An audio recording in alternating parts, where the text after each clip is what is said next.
We have lecturers on strike. Several Kenyans are facing starvation. So that is a conversation that lots of Kenyans were having and saying, surely this is not something that members of parliament should even be considering. So it is not just the MP's quest for 3 billion shillings of taxpayers' money that was put on hold today.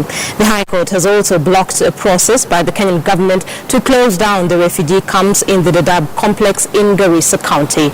The court ruled that the decision by the Kenyan government was illegal, discriminatory and therefore unlawful.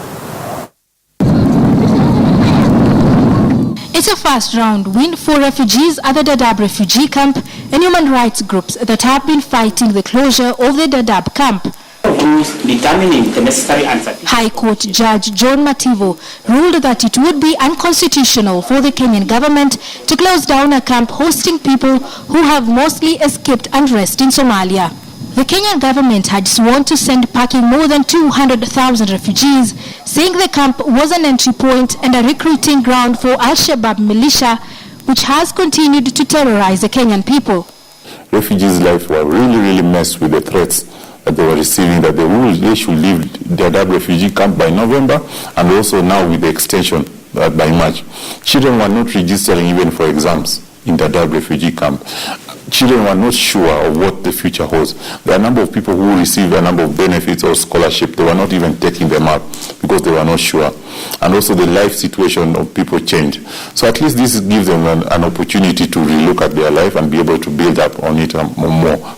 The judge gave the government a 30-day window to appeal the ruling. The Kenyan government had initially sought to close down the camp last November, but due to international pressure, it was forced to postpone repatriation. Dadaab was set up in 1991 for people fleeing clashes in Somalia. Some of the families have been living there for close to 20 years. Uamuzi wa mahakama, serikali isimamishe kuhamisha wale wahamiaji ambao wako Dadaab Refugee Camp,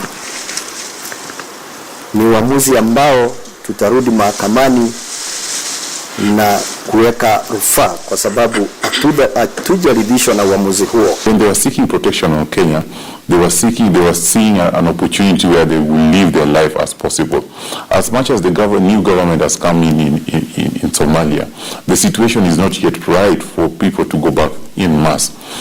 To date, 51,727 refugees have returned home under voluntary repatriation. Somalia has elected